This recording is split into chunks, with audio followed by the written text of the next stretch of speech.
Locally, a lot of people are concerned about the uncertain economy and the bailout talks. Some of them are turning to the people who keep their money for advice. News Channel 15's Chris Hopper has reaction from people in Fort Wayne tonight. Chris? Mark, local banks are starting to field tough questions from people who are concerned about their money and investments. The taxpayer on the side is just trying to scratch their head and figure out exactly what is really happening out there.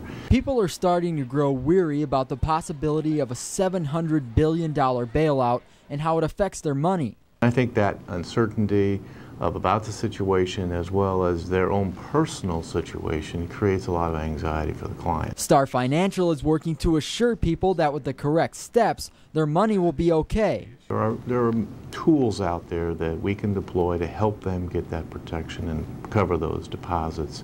The next fear people have is what to do with their current and future investments. We're not making any investment advice at this time at all. We're telling them to do the research, become as educated as you can about what's going on in the marketplace. People here in Fort Wayne have their doubts. A bailout, it sounds good, but if you can't bail out all, why bail out some? If you're going to bail out the big business, why can't you bail out the citizens? Some are just trying to make ends meet. They fear this could be another potential setback.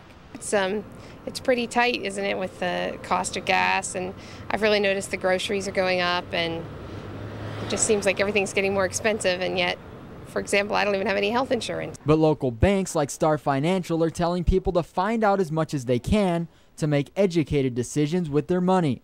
Ask the questions that will make you feel comfortable when you get the right answers. Star Financial says it has not been impacted by the financial crisis. It made the decision to stay away from subprime lending. And good thing for it that it did. Sure. All right, Chris Hopper, thank you for that. Meanwhile,